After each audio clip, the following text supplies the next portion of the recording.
What's up, everybody? This is the Sports League Podcast. Back once again, we got the AAA crew. We got Amanda. We got John Abraham. Good to have you guys.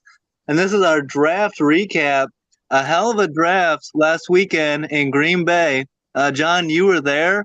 What was it like being there and getting to announce a pick and all that stuff in Green Bay? It definitely was good to just be back. The last time I announced a pick, it was for the Atlanta Falcons. The Jets gave me the privilege of, just being 25 years out of the league. I'm sorry, 25 years being drafted into the league. I was drafted in 2000. Notable guys from 2000 is definitely Tom Brady, which everybody knows him. But we had 4 first-round picks that, never happened in the NFL. Me, Sean Ellis, not in particular order, Chad Pennington and Anthony Beck. So me being able to come and, show and be a little flashy just for them, like I wanted to let people know that this is 25 years for me. And even though I look like I could have been drafted again, like being real. I know these guys gonna be drafted. I said I got to get me suited and booted today because I want to look good. Because you look good. You were snazzy. I don't. I'm gonna be back for the 50th anniversary, so I got to make sure that I go out 25th. But Green Bay was definitely, I got a lot of rest. Green Bay was, they tried. I mean, the fans were great. I cannot knock. The fans were great. There wasn't a lot of stuff to do besides, I mean, it's not a city. Like normally it's hosted in a city. It's like it's in a town, like a community. I don't even know if we call Green Bay a town. Like it's in some people's backyards. Like Murphy was there, so it was. I mean, everything was good. I mean, I enjoyed myself because for me, it was for the experience of being there and getting to see the kids. And I actually got a lot of running to a lot of guys from the 2000 class and running to some of the younger guys. I got to have a great talk with Jason Sehorn, and if we wouldn't have had this opportunity, I guess, just to see each other. Because, and not knocking Green Bay, but there wasn't a lot to do. So a lot of us, just sat around and talked to each other and got to catch up with each other. So I think that was definitely a great thing. So I had a good time. I think it was well needed for me, especially in the space I am now. So, and, also getting to call Jason Taylor's son, Mason Taylor, I didn't even know that time. But, like Jason being one of the guys that I looked up to and, wanted to emulate and wanted to play like, different body types, different schemes and situations. But everybody knows Jason Taylor, and for him to get picked, and I'm being the guy. So it's kind of like with Matthew Bergeron, and now with Mason, I will always be connected to them, regardless of how good or how whatever they do in the league. I can always say like, I don't want to call their name. So if I ever see Jason again, I got something to talk about. Hey, Jason, I was the guy who called you. Yeah. It's definitely cool. So as the person like opening the card and reading it, like. I mean, you know who his dad is and stuff. Like, when did that hit you? Like, as you're reading his name, like you open it, you read the name, and you're like, oh shit, hey, that's cool. Like, to after. Okay. Wow. Because you gotta understand, this is how fast they do it. Yeah. Okay, here's the name. Go. You got to go on stage right now. I'm like, oh shit. So Mason. Yeah. So, no, the first thing you think about now, I got an easy name. Yes. Yeah. So when I'm sitting here looking like Mason Taylor, or I can remember Mason. I said, damn, fuck that up. I said, I thought it was Jason Taylor. I said, I wonder if it, and then go on stage. And so I had to go on stage and I had to get me a dance. I had my little dance already coordinated. So I said, make sure that I just say this person's name right. Because the biggest thing you don't want to, I didn't want to take away from somebody's day by messing their name.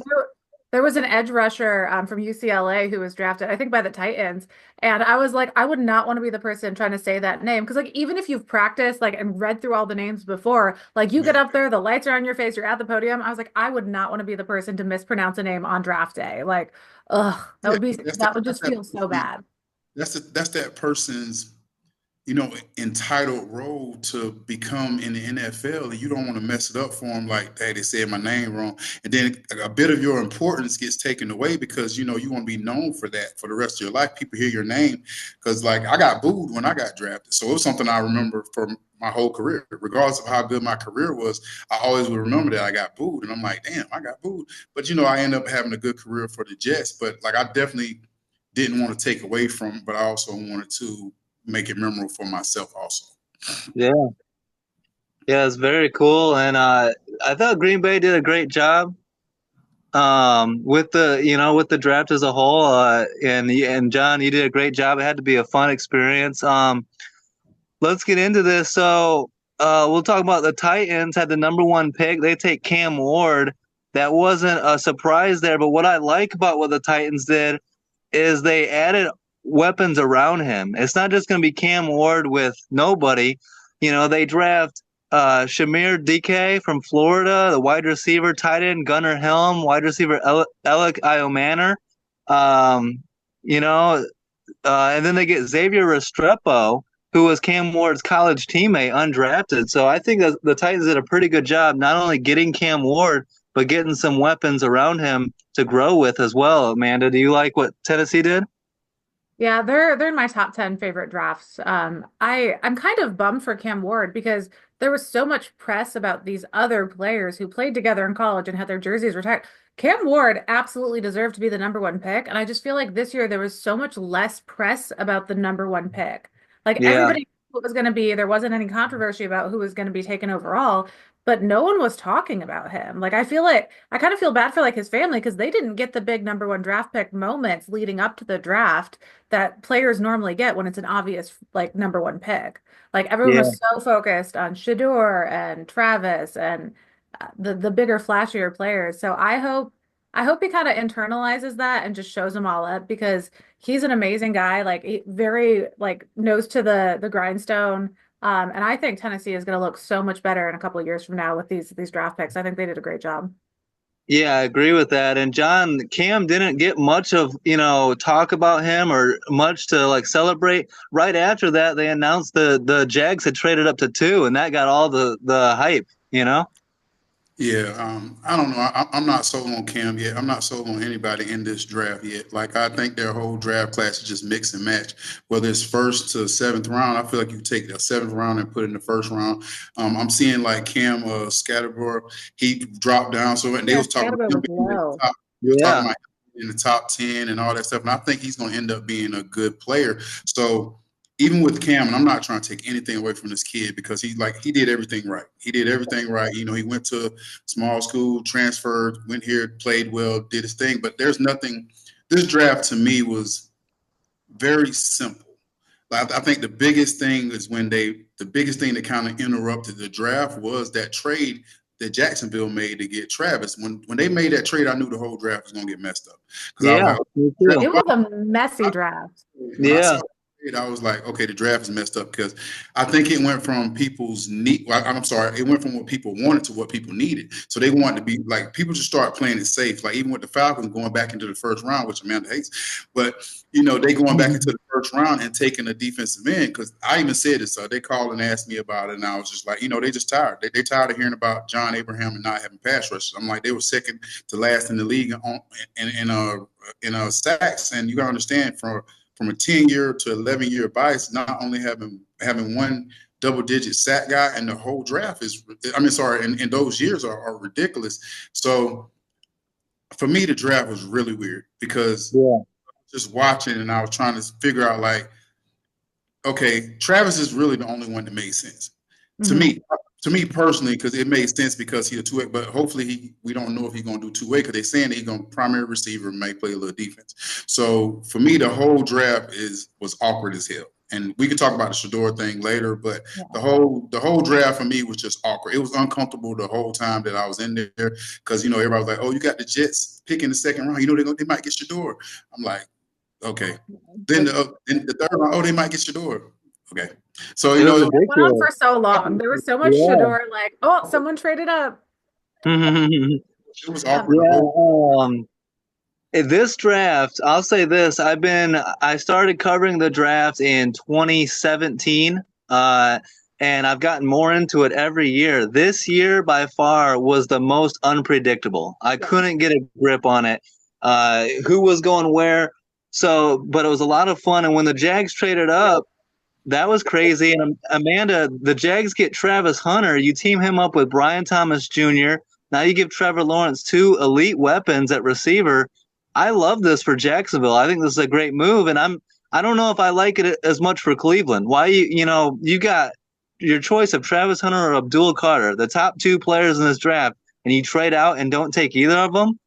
I mean, Uh, Mason Graham, who ended up being the fifth pick, I think he's going to be a great fit there. And like, he's if a you look good at who they player. drafted, they went like two running backs, they got a couple quarterbacks in the later rounds, added a linebacker, defensive tackle. I feel like they know that it's not going to be a good quarterback year for them. Like they've kind of like, all right, we're just going to start in the trenches this year. We'll kind of work on the quarterback thing over this year. I don't think Mhm. Cleveland's in a we have to win this year kind of mindset. But if you look at kind of like the trenches of them building with these young running backs, I think that they're focused on next year and what they can do with that. But I want to circle back to what John was saying about the Falcons. So I understand that there's been a bit of a drought as far as the pass rush in Atlanta, and that's fair to go after it. And I know Raheem Morris is very defensive minded as a head coach. I think it's fantastic. I mean, that pass rush has been an issue. My only concern is two first round picks.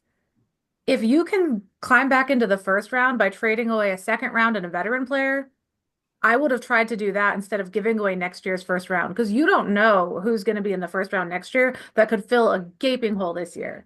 Like trading away a future first for an edge rusher in this year's class, which is the densest edge rusher class I have ever seen. There are so many good edge rushers. Like that just concerns me a little bit. I'm wondering if they're going to be kicking themselves. I think it's just the aggressive that they've been having, even with going to get Penix last year. I think if you look at how they're picking, you got to understand the coach and understand I guess the scheme of what Fontenot's wanting to do. I think they kind of want to show like we getting what the hell we want. Like we're not going to play around like if we don't like a guy.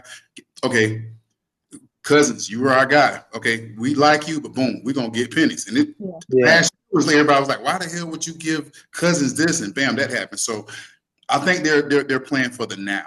You know, they kind of like we're ready to flip this now. We don't want to like wait 3 or 4 years and saying we're good. We had a decent year last year. Penix came on good at the end, and I think now they're just tired of like being at the bottom of the league every year in sacks is bigger than people think. Like people think that it's good, but if your defense can't get the quarterback on the ground, your offense is not going to be on the field. Like, third downs, you want to get off the field and, you have a couple games that your team, you get rid of Grady Jarrett. So, and then you get a guy from Georgia and Walker, and you get another guy from Tennessee that's right up the street.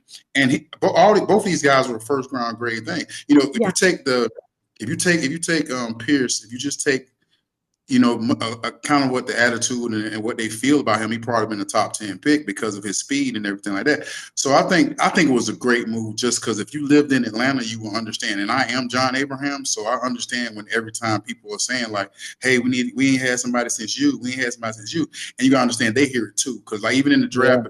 Yeah. When they picked that draft, it's like, well, they haven't had a guy since John Abraham. And being Arthur Blank, if I'm an owner, I need. They're right. Like, okay, we try to go around it. We went and got guys. We try to trade here. We drafted here. We drafted here. So it's time for us to like show that. Look, we're trying to replace this dude. We're trying to get our pass rush right. We understand it, and I think this is a big sign of showing the people in Atlanta, like, look, we hear you, and this is what we're doing to make it work. So we're gonna put out just like we did with Penix and Cousins. It ended up being good. We're gonna take this and we're gonna put it out here. Like, look, we give them a first round next year. That's how good we feel about this. And I do like the two safeties they grabbed too. Both of those guys are known for being ball hawks. Xavier Watts, Billy Bowman Jr.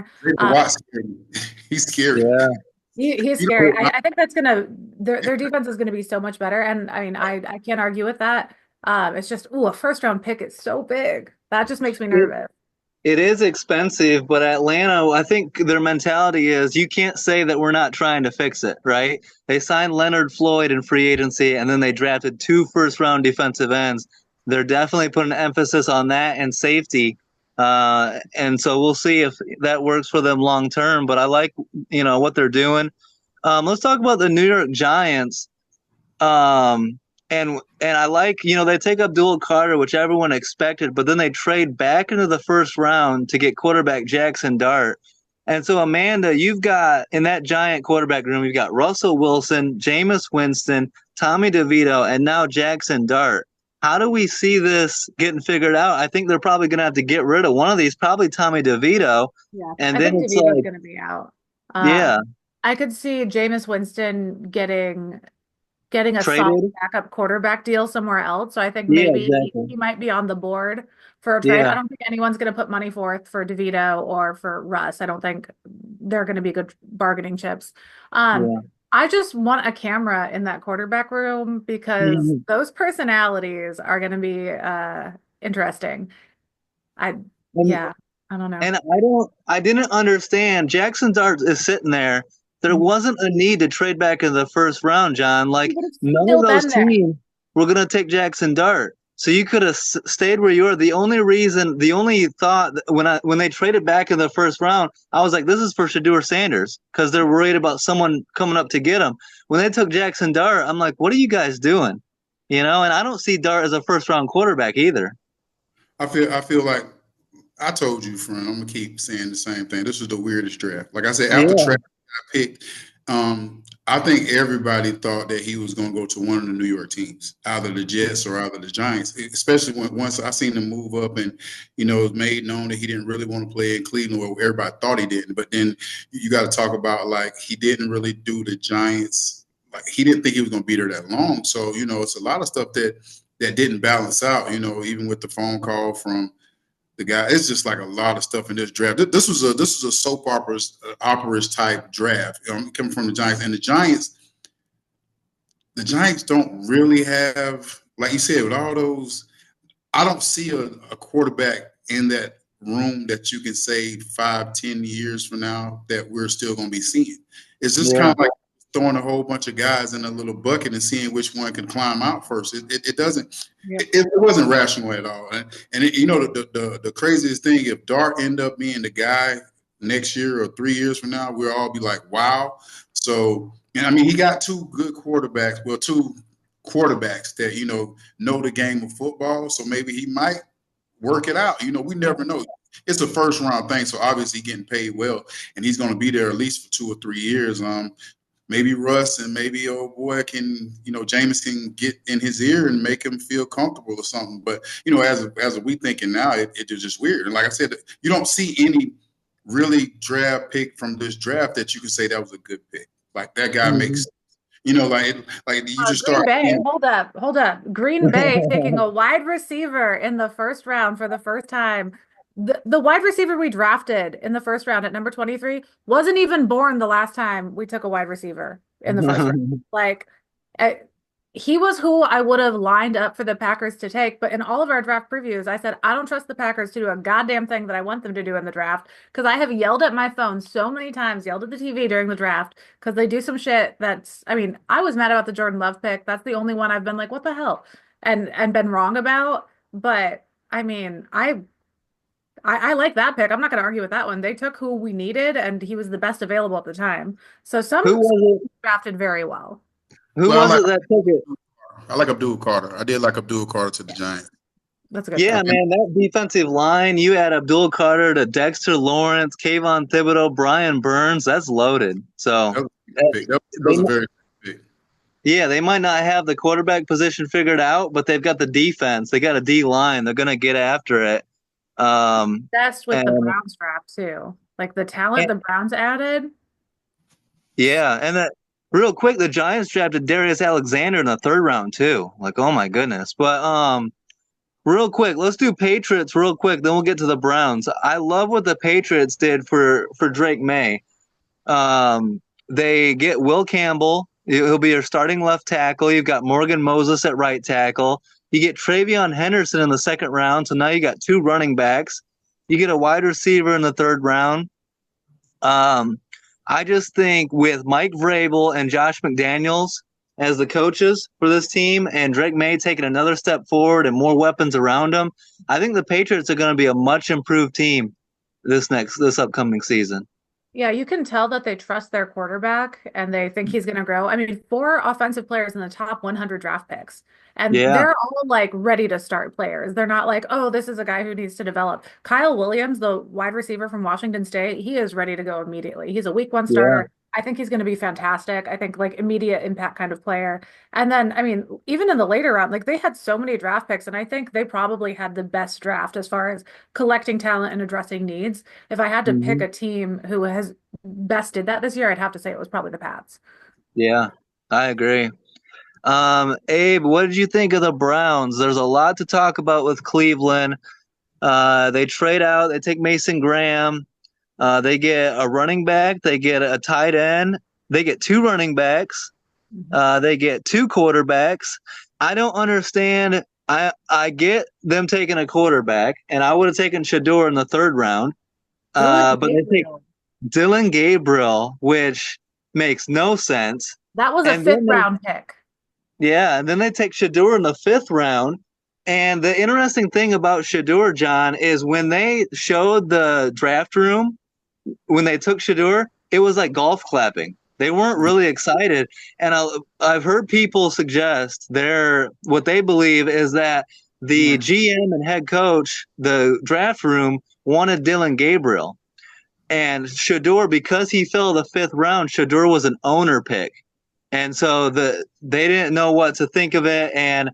But I mean, did the Browns get it right, getting Shador eventually? How do you see that, John? Shit, I can't call it. I can't even lie to you, man. I think everybody. I really think that it's so tough because I just think he just rubbed people the wrong way, and that's the only why he dropped to the 5th. I think Cleveland would have stayed at 2 and might have would have took him if you just didn't hear that thing about my son will only go to certain places. Yeah. And I think you didn't take certain things in the aspect of these guys are in the top 5 and you possibly can be there. And I think it was kind of wiped under the rug. I definitely think that if you watch how he played in college, he's definitely not a 5th-round pick. I'm not saying that I'm not saying he should have been the top 2, 3, 4, or 5, but I think he should have been a 1st-rounder. I think he would have been a catalyst for any team just for him being there. I think he don't deserve to be in the 5th round, but now he's really going to have to work. I mean, people don't understand, like, going from $30 million to probably making $1 million or $2 million is a big jump. It's a big difference between the fight and stuff like that. Do I believe Cleveland did a great job? Not necessarily. I think Mason Graham was the best pick they had. I think The linebacker, Carson. Yeah. He was fantastic. Yeah. But me personally, I think the D lineman will help with with Garrett. Having Myles Garrett, giving him that big contract. I think even with me, like knowing his plan, like I said, I'm talking about a defense. I'm defensive type guy. So putting a defensive tackle that can grow with him, a young guy that can be very disruptive, and a guy that's going to listen to him. And I think they're doing a great job of putting like pieces for him to be comfortable being there. We give you a big deal. We're going to give you a guy. And I'm pretty sure they talked to him about, like, we're going to bring some more people in here. We were definitely going to bring, even with there were so many tight ends in this draft. I was just like, hell, this tight end this year. I ain't never seen this many damn tight ends and pass rushers, dense class. I mean, we're out there. With Shador, he's going to have to come in here with a crowded room and try to stick out.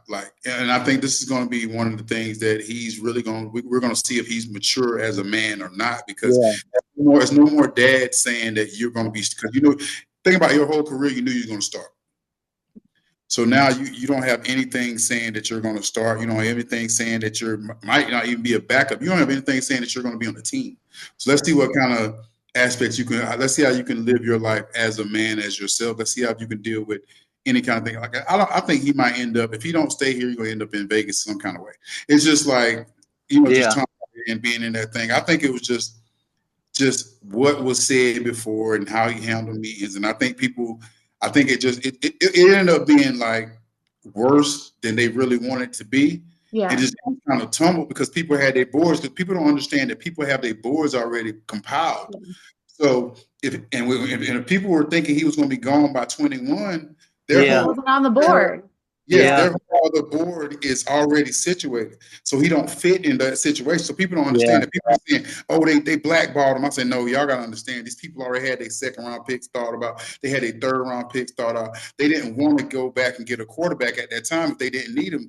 So that's what people don't understand. So people are saying that, oh, he was, and I'm not saying like some of the stuff probably in the 1st round, yes, but after that, you got to understand people have this. They literally have their stuff addressed of what we need. No, we're trying to get a linebacker in the 2nd round. We don't have room for a quarterback here. And I think there were so many things that went into it, but I think, after the 1st round, it also kind of became a like, oh, well, no one else is taking him. Is there other stuff we didn't know? Like, are there other red flags we missed? And I mean, every interview that he has done, where he sits down and it's publicized, he is very well spoken. He comes across very humble, but knowing who his dad is and how much he's been in the spotlight, like there's got to be like a nagging like in the back of people's heads, like how much of this is PR and media training he's had since he was born? Like how much of this is legitimate? And I'm not saying he's a bad guy or that he's not humble. It's just so hard to know with that many cameras. Like, and I think him falling that far is going to be so good for him because now people get to see who he really is. Like Yeah, I agree. prove it, he can earn his spot, and I think it'll be good for him because there won't be the doubt. Like if you earn a starting position after falling that far in the draft, you're going to be an epic comeback story, and people won't be like they'll have to shut up about you. Like there won't be any more doubts if you earn that spot and you prove all the positive things right. Yeah. And the Yeah, funny, and the funny thing Browns. is, he needed. Like the funny, and I'm not being rude. I'm sorry, Alex. The No, funny you thing is, good. he doesn't need to play football. That's what people I don't know. understand. But Family that's doesn't. concerning to a team. Like, That's what I'm. Yeah, That's exactly what I mean. Like this is like when I was saying it's time for him to be a man, and because he's not going to be. So if his story is going to be great regardless because yeah, you know they always going to have cameras on him. He always yeah. going to be like he's so. This is the moment that he separates himself. So what you're saying, what you said, man, is exactly like that's exactly what it is. Like this, he's going to be a great story. 10 years from now, it's always going to be a story. He's going to have podcasts. He's going to have all this stuff that so he's going to be able to make money outside of football. This is going to show, are you in love with football like you really say you are? Are you going to be that guy? Even your brother in Tampa now, like a lot of these things are going to show, like, are you really that football player are you legendary like you say you are? All this Also, really, the draft room, putting that much money and effort into glitzing up a draft room that much, that's that's well, that's too much. everything they do. Everything the Sanders do is next So level, extra. Ugh. and it sucks when to see it happen like that. And we got to talk about was it Jax Ulbrich calling Shadur Sanders' number and pranking him. And you were talking about that, Abe, where you go up there and all you want to do is not mess up their night. It's their night. You want them to be able to enjoy it. And these kids, I don't get it. Like this new era of like kids trying to like prank and like they don't have any self-respect or any respect for anybody, and they need to come down hard on the kid. He needs to be taught a lesson for that because that's unacceptable. well, I was telling someone, athletes, entertainers, people just make themselves too accessible now. I mean, you gotta understand with the internet, people feel like they're regular people, so they feel like, oh, he played. My dad's in the NFL, so I got the number. I can call this guy. It's just so people think about people. People walk up to people and prank people, and they think it's not like they think they're wrong with the people get mad. Like, dude, it was just a. You see people get guns pulled on for pranking people. You see people doing all this, and like you gotta understand, like his dad is in Atlanta now. Yeah. His dad, and you gotta understand, Deion is still like a legend here. Yeah. His dad. His dad's gonna have to answer for his actions. That's Exactly. embarrassing. Frank Deion Sanders' son in Atlanta. That is the dumbest thing ever. Like you don't understand. Like every game you come to, that he might not even be able to come to the games. Like his dad gotta go, but him, it's gonna be tough. Your dad gonna have to take all those hateful thoughts and talking all the trash about because you came out here and thought it was funny and everything. And I was just having this conversation. I was like, man, I miss old stars. Like I miss when Walter Payton was like untouchable. I miss when certain athletes that we like people that we grew up watching when we were kids. Like not saying we couldn't get to them, but when we got to them, it was like in awe. We didn't know their whole life. We didn't know all this about it. We didn't know all this. Like and it made them like unreal, uncharacteristic. Now people just can walk up to or get a phone number from him and call him. But they called a tight end too, and they called another guy also. So it wasn't just like those guys that got pranked, but it's just so you just make yourself so you want to give like fans, you want to give people the inside of your life, but then people think they really know you. And they probably feel like, well, he's so conceited, he could take this prank. It's a prank. Everybody can understand that it's a joke and everything, but not understanding that this is this dude's livelihood. It's like if you're in college right now in Ole Miss or wherever you're at school, and somebody says that, oh, you failed your test and da and you. Oh man, or they tell you make an A and you failed. That's the same thing. Like how you gonna feel thinking that you I'm good, I got an A, and then now you made an F. Like no, you can't play with people's livelihood like that. And that was really. I thought it was gonna be worse, but it was like they're not gonna fine them or do anything. For me, it's just like something had to be done. Like as a father, because somebody said I feel bad. Jeff, and I'm like, yeah, I would feel bad for Jeff, but he's still gonna have to love his son. But it'll be some tough love for a few years. I'm like, bro, you put me in a messed up situation right now. Mike Florio had a good way of getting rid of this. And he said that when the GM calls the player or the coach or whatever, it should be FaceTime because you can't break FaceTime. You know what I mean? You see the face right away. So he's like, that might be. How many of these GMs don't know how to use FaceTime though? Yeah, right. I know. Which button is it? They're calling their assistants over. Hey, Stacy, what? How do I do this? Phone's up here on their face. The funny thing is, most people don't know what a GM look like, so they still can get away with it. Like I look hi, I'm GM for so-and-so. How you doing, big guy? Like a class printout, like a yearbook printout of all the GMs. Yeah. It is. Another draft that I liked, although I feel like they kind of cheated because Seattle had 12 draft picks? Yeah. They had, and I didn't count exactly. I don't know the exact number, but oh my God, their talent that they pulled in. I mean, Jalen Milroe at 92. I think that's a great backup quarterback situation steal. I like Riley Mills. Nick Emanwari, fantastic pick for them. But they brought in a lot of solid talent, top of their position. I like Torrey Horton, the wide receiver from Colorado State for them. Just adding some weapons there. So it's going to be interesting to see how some of these draft classes come out because we have teams who had 5 draft picks and then teams with more than 10. So I'm intrigued to see how many of these end up being starters. Yeah, for sure. A lot of craziness. Let's talk about my Bears for a second. Amanda, what do you think? So the Bears surprise everyone and go Colston Loveland at number 10. There was some rumor about possibly tight end, but there was Tyler Warren. A lot of people thought he would go first. Once the top 2 tackles or top 3 tackles were gone, it was kind of the Bears were, where are we going to go here? So they go Colston Loveland, and then in the second round they go Luther Burden. They're just going all in on receiving weapons for Caleb. They're giving Caleb someone to throw to. I feel like last year was such a bad opportunity to see what Caleb can do because he had 1.5 good targets and they were just locked down all the time. So I think Luther Burden is going to be a great wide receiver there. I wanted Colston Loveland elsewhere because I don't want I wanted to be able to root for him and now I can't. He could have gone to Buffalo, he could have gone to the Chargers. But now we're gonna fight. But I think their draft is solid. I'd put them in the top 10 rankings as far as draft. They addressed a lot of holes at a lot of. I don't think you guys didn't repeat any positions in the draft. I think you drafted one of everybody. Tight end, offensive tackle, defensive tackle. You checked all the boxes. You got a linebacker somewhere, cornerback. Yeah, I wish we could have gotten a running back earlier, but we did take one in the 7th round. Yeah, the Rutgers, right? Yeah, and Isaiah Pacheco came from Rutgers and was like a 7th round pick too. So we've seen some good groundwork from Rutgers. Yeah, John, what do you think of a lot of the teams in the NFL right now? It seems to be the current fad to go 2 tight end, 12 personnel. Do you like that? And you're seeing more and more teams do it.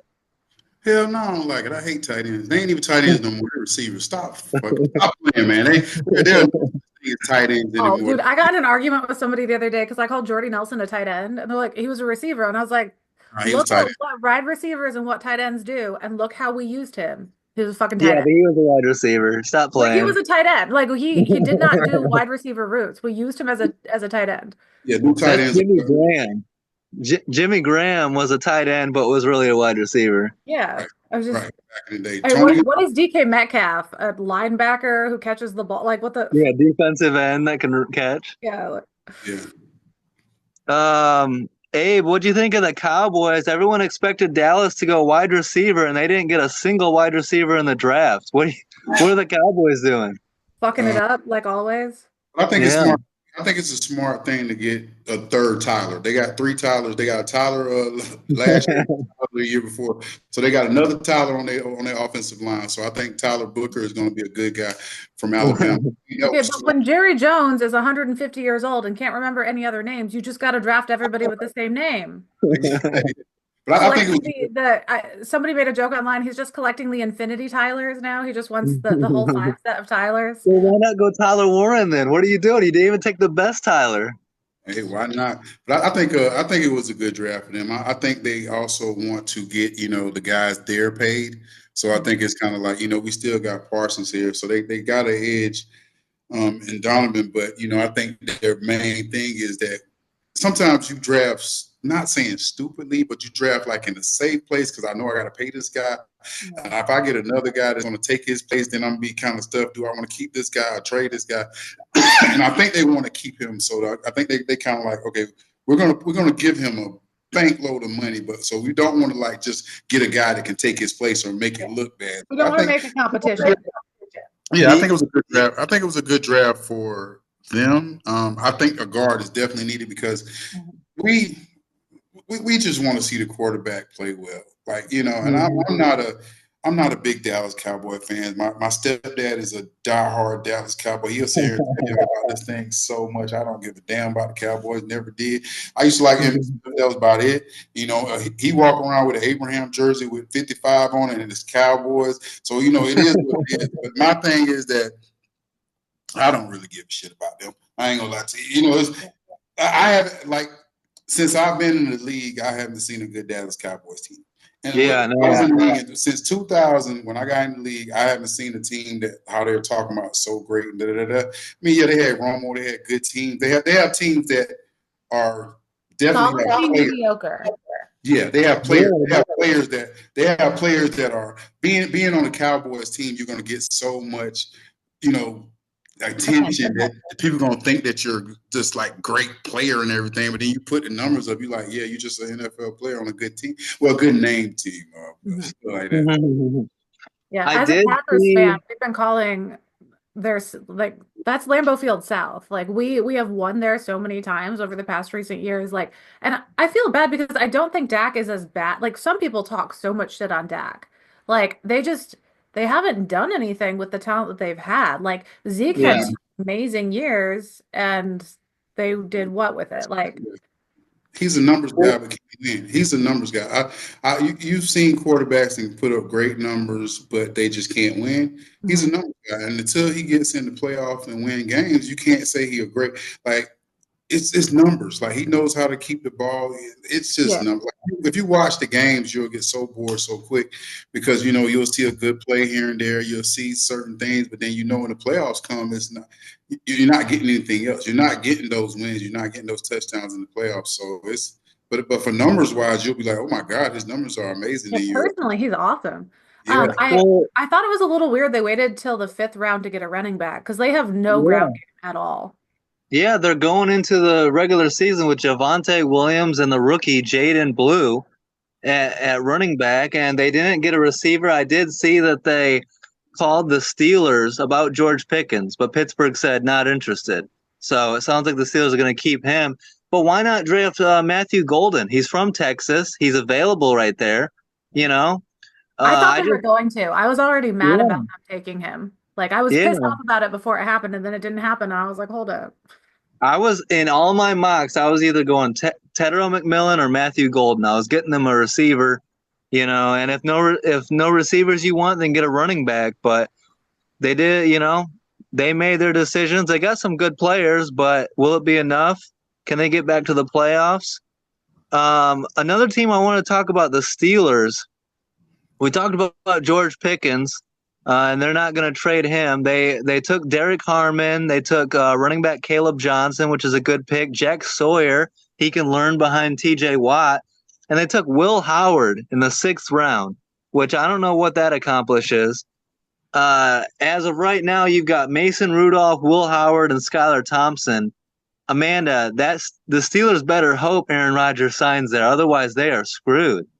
I don't know what their plan is. Like we talked about how we figured Shedeur would go to one of the New York teams. What was Pittsburgh doing the entire draft? Yeah. Like they had how many picks before he finally came off the board? Like you're taking Jack Sawyer, who is a solid pass rusher. Like he was fantastic at Ohio State in the 4th round. Like you don't think maybe you need someone to throw the ball at some point? Yeah. I think they're pretty confident Rodgers is coming, but what if Rodgers, decides to go to Minnesota or decides to retire? I can see him retiring. Like they got all their eggs in one basket. I don't know. I What do mean, you maybe think, they can do John? what the Packers did. I mean, the Packers just signed a linebacker from the Giants today. And maybe they're planning on trading some people or doing some post draft stuff, but it was definitely a high risk plan that they had. Yeah, Uh, yeah. I don't know. I like Derek Harmon. I watched him play. I think he's anybody with 55. I think is gonna be good anyway. I'm just stupid like that. But I don't know what Pittsburgh was doing. They didn't really make a big splash the whole draft. I was looking at because I was thinking that that would be the pick, you know, and not trying to keep bringing Shador up, but I thought that would be the No, pick. Yeah. I thought that would be yeah, the pick that would be perfect because you know, having Tomlin and having another coach that can talk to a coach, you know, like him and Deion seem like they could Yeah. be able to talk yeah, to each other. And it just seemed like it'd be a great fit for them because it seemed like they're almost like the same type. Yeah, and Tomlin's great with big personalities. Like we have Yeah, seen yeah, him handle exactly what some big attitudes.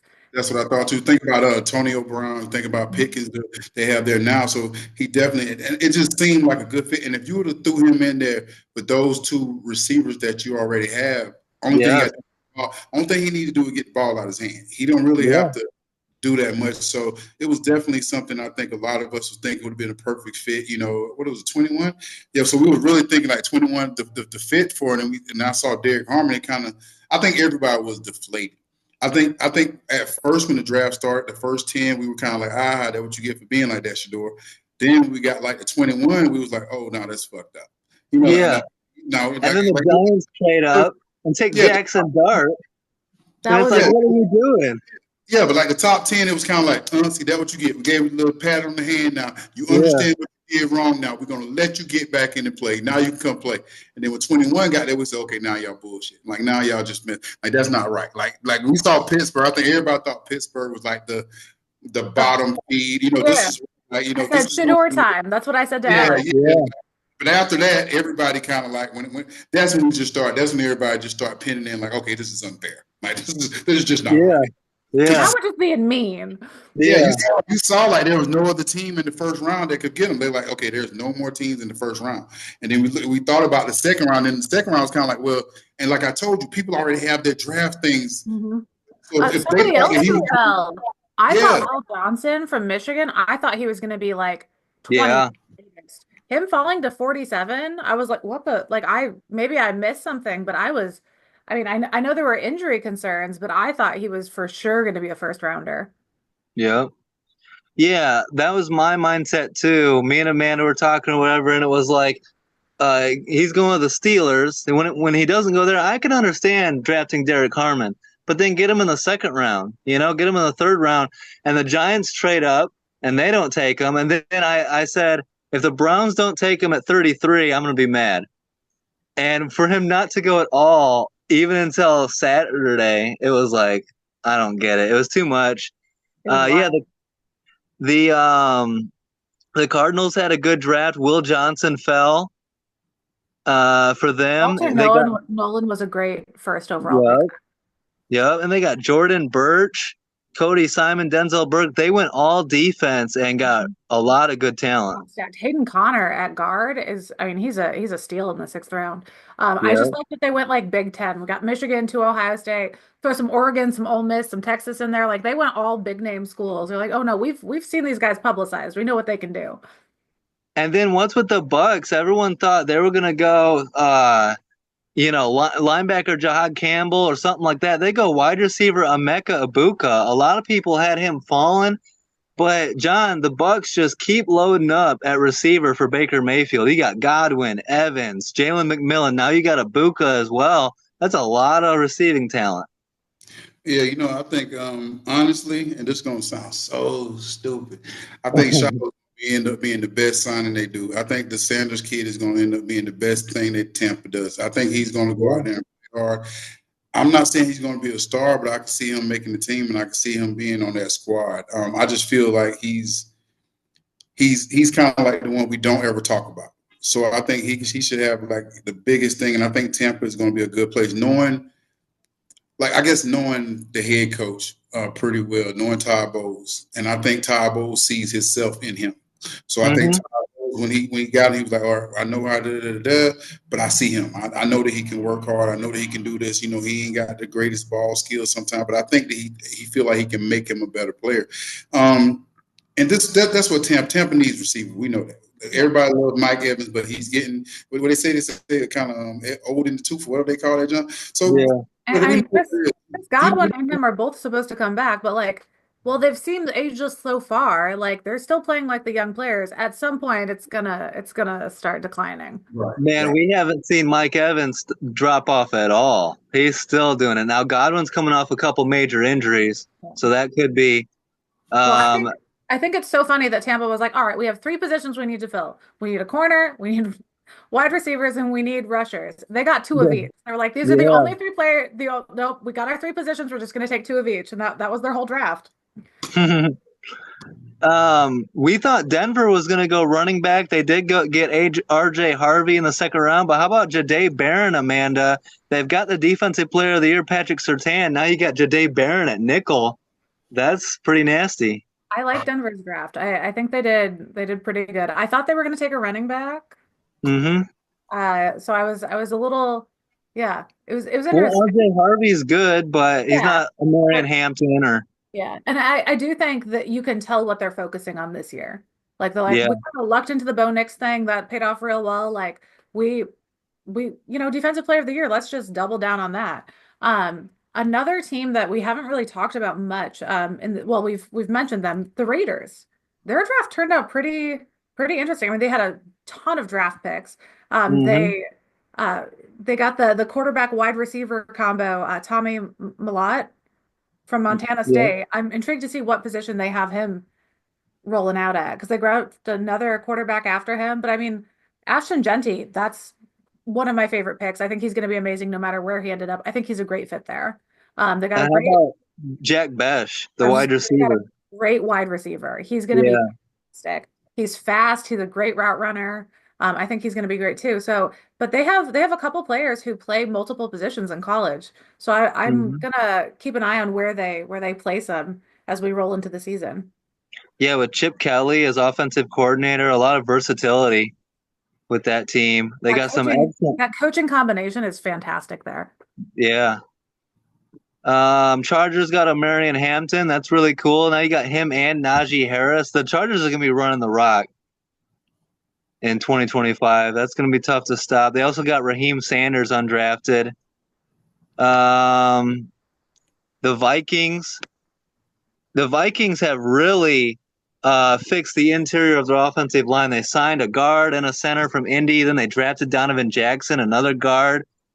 That to me, John, I don't know if you agree with me here, but all signs are pointing to this. There's a little bit of the Aaron Rodgers to Pittsburgh dying down. I swear to you, the Vikings are building that team to bring in Aaron Rodgers. I could be wrong. I just want the same thing repeat itself. I don't want everybody gonna say like, I don't want to. It wouldn't be. I don't think it'd be good for football. I don't think the Vikings. Hopefully he takes Pittsburgh. I'll take Pittsburgh. But going to the Vikings, not saying he can't play well. There, he has a great offensive line. They have a great, but no, I don't want to see that. I'm sure Amanda don't see it either. Well, with everything we've seen from Aaron Rodgers, like he doesn't like when people talk shit about him. Like how many times has he been like, "Oh, they left too much time on the clock." RELAX. Like he doesn't like people assuming they know what's going to happen or like people making assumptions about him. I think him following in Brett Favre's footsteps is the least Aaron Rodgers shit that could possibly happen. But it's also the best team to give him a shot to win a ring and then go retire. Yeah, he's such a chip on the shoulder kind of guy. I don't know if he would do it. But they were my least favorite draft. Granted, they only had 5 draft picks, but I think draft. Well, no, yeah, you're right. I did think Donovan would have been available late in the second round. I don't think you need to take Donovan Jackson at 24. Yeah. So many better people available at that point. Like, let him fall or get a different guard. Like, he's not that vital. He's not that good to take in the first round. Yeah. Yeah, that's true. So we'll see what they do. The Ravens got Malachi Starks. How about that safety combo of Kyle Hamilton and Malachi Starks? That's nasty. That's Love fair. Yeah. that for Baltimore. Let's talk about the Eagles doing exactly what we didn't want them to do at the bottom of the first round. The NFL can't keep Letting letting this them shit do this. happen. Jahad Campbell falls all the way to there, John. The Eagles are cheating. Like we gotta do. Forget the Or tush like push. hexing teams, making them forget these Yeah. players exist so they fall to them. It's bullshit. And that's exactly what we predicted as the best case scenario. The Eagles get this guy at pick 31. Like, but teams won't let that happen. No, teams let that happen. Yeah, everyone's talking about the tush push, but the Eagles are cheating in the draft room, not on the field. Just stop it. John, what are your thoughts on that? There's been a lot of talk about banning the tush push. Do you think they should ban it or just line up and stop it, right? If I played, hell yeah. But I'm not a player. I think it's a part of the game. Yeah. If like a lot of times they say, if you can't stop it, that's your fault. You know what I mean? Mhm. Like it's just it was I think it will literally take a lot of excitement out of the Philadelphia fans and the stuff like Yeah. that. And even Yeah. even even us, we're not even like Philadelphia fans like that, but it's like a part of their game. Like Yeah. Yeah. not It's it part of would their be identity at this point. and Yeah. then and if they take it out, they're gonna have to put it in the Hall of Fame. They got to put the tush push literally in the Hall of Fame. They got to because if you have something so good, just like the hand slap with I got that what is it, Deacon Jones, like they had to ban it. It would work so well, which that was damn near killing people though. The head slap, yeah. But I'm like, if tush push, like literally, you need to put it in the Hall of Fame. Like the tush push has to literally have a thing when you walk in. The tush push was so good that we had to Yeah. ban it because that's the Yeah. only way. Like that's the only way you can take it out of the game without people like being mad about it because it literally was a part of that. Like from 2020 to 2025 was like the most impressive That's how thing they we win had. games. Well, my Yeah, thing Yeah, is, and it's if you not don't like like it, build your team so that you can do the same shit. Like, exactly the Bills were trying to do it. They got Josh Allen, a big ass quarterback, but it yeah, was Josh eventually Allen's stopped. he's done Yeah. it. Yeah. He did it against them and it worked out. Like, I just if you can't beat them, join them. Figure out how to do it. But what you said, John, like, well, if you don't like it, stop it. I am fine with that mentality in this scenario. When people were saying that shit about overtime teams and I'm scoring on the still first right. I'm possession, still right. Hey, no, first team the score wins and stop no, them. I because like teams who that. win a coin flip win 70% of games. You I shouldn't Hey, get like an advantage based on a little silver thing that flips in the air. hey, Al Harris with the pick six. You'll always remember that one. I'll remember so many. Marshawn Lynch, Homeboy in Arizona, like Green Bay losing in overtime in the postseason is Larry just, Fitzgerald. I remember that one. oh, After the two Hail don't say Marys. his name. I'm still sensitive. Yeah, fuck that shit. No. We'll end it on this one. One last team. Amanda, let's talk about your Buffalo Bills, who had a great draft, in my opinion. Yeah. It's a corner Maxwell Harrison, which was a need. They got another corner in the fifth round. TJ Sanders in the second round, a good value pick. How about Landon Jackson in the third? Yeah. I Um, love both of their defensive tackles. You mentioned Sanders, Deion Walker, fantastic too. yeah. And then Three so after cornerbacks though. Last year they're like, we don't have a shutdown corner. We need to address this. Three cornerbacks in the draft. Like yeah. they knew what they were going after.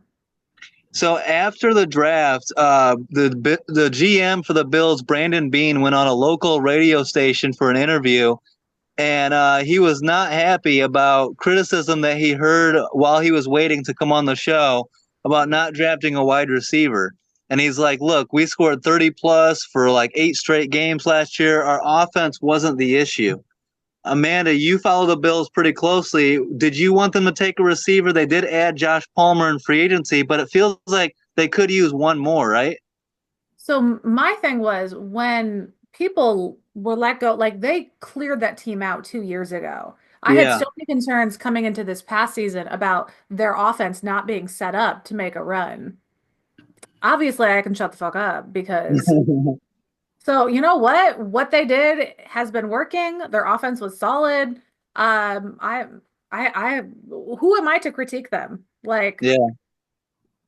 Yeah, Josh and Allen we'll see. MVP, like I have nothing to say. They can do whatever they want, and I will just trust them at this point because last year I was so concerned about the lack of wide receiver talent, and yeah, 30 plus points. I what is there to say? Like, I have no right to critique that because it's working for them. Yep. And hopefully Keon Coleman takes another step forward in year 2. Abe, James Cook, the Bills running back, looking for 20 mil a year. He's looking to get paid. He deserves it. Yeah. Why not? Get the man his money, man. I don't got no.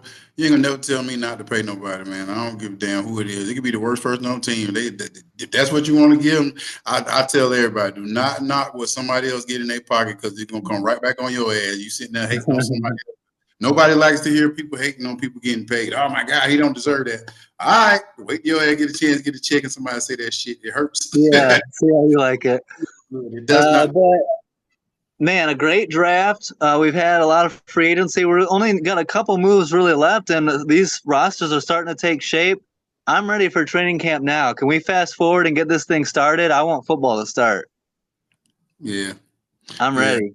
Everybody is. I think it's going to be a nice offseason. Arizona didn't do shit in the draft though, but I think it's going. I think it's going to be a good year. I'm really excited to see the Giants. I'm excited to see the Falcons. I'm excited to see the Jets, the Vikings, the Vegas. It's so many new. It's going to be so many. Even seeing Miami this year, I'm excited to see football because I don't think it's going to be what we think it's going to be. I don't know if Kansas City is going to be Kansas City anymore. I don't know. Detroit. One can hope. One can hope. How about Detroit? Are they going to be the same, right? I think we're going to see some different football. Even Carolina, I think Carolina got better. I wasn't happy about their draft pick. I thought their receiver had like one good game and he got just shot up to a great moment, but he might be the guy they need. So for me, it's just so many questions right now. And I think everybody's excited a year from now, what we're going to be talking about Shador, or a year from now, we're going to talk about Cam Scatterberry. Was he worth, like, should he have been drafted higher? There's so many ifs in these drafts because there's so many guys that were supposed to be first rounders that didn't get the opportunity to be first rounders. We're going to find out whether they were the guys that needed to be where they were, or was it correct that it was a 4th round pick, or was it correct this guy was a 5th round pick? Was it correct that this guy went in the 1st round? Like all these little information that we want to see, that we want to fast forward it to next year and be at the same moment as saying like that pick was awesome or that pick was terrible. So it's so much, if and buts right now that you think about because it's right after the draft. The passion for football is back. You're seeing highlights for a whole week. The guy that you thought was going to get drafted high got drafted low. The guy you thought was going to get low. So now you're like, I'm ready to see what is going to happen because I want to see there's going to be one person that we didn't talk about, that we didn't say anything about, and they're gonna come be like the offensive rookie of the year or something. But it's gonna be something amazing that we just can't tell now. So for everybody, it's gonna be great. Yeah, absolutely. I mean, Alex made a good point. Like Detroit, they didn't do anything. Like there's no flashy names. Like they just drafted some solid guys. Like there was never a Detroit pick where you're like, oh yeah. Like in the last couple of years, I have been all over Detroit's draft picks. I have predicted them. I have been high on them. Like Gibbs, like I had their drafts locked down the past years. Minnesota taking JJ McCarthy last year. I had that shit locked down. This year, I predicted the Packers in my dreams correctly, and I got everybody else wrong because this draft was this shit was drunk. Like the Packers got the player I wanted in the 1st round. I thought Dallas was going to take him. Like I was already mad that they took him and they didn't even take him. Like I don't know what I mean. Normally Detroit and I are on the same wave like with the draft, and theirs is interesting. Like I'm intrigued to see how these players come out. But yeah, I'm sure one of the names that we're not talking about is going to be Offensive Rookie of the Year. I don't think it's going to be the guy we think it's going to be. Like it was an interesting draft. It was very hard to predict this year. So that makes me excited for football. Yeah, here we are in April and we're fired up, ready for some football. We're going to have to watch some UFL or something just to get the football fix. I don't get fired up about the NBA anymore. I only watch the playoffs to watch the Lakers lose, so that's not doing it for me. So mean. Well, I don't like JJ Redick. I got beef with him, so I'm rooting against JJ. But other than that, great stuff as always, guys. Also, this time, my birthday's next week, so I probably won't see y'all. Yeah, I'll be 47, so sexy man. Yeah. Man, black don't crack. Happy birthday. Happy birthday. I'll be a college graduate next time that we get on here too. Hey. Oh, yeah. Congrats. That's awesome. That's so awesome. Look at you Mhm. in the same month announcing draft picks in Green Bay for the NFL draft, graduating from Yeah, college, graduating. wearing fancy shirts. I'm doing it all, baby girl, doing it all. I'm proud of you, Abe.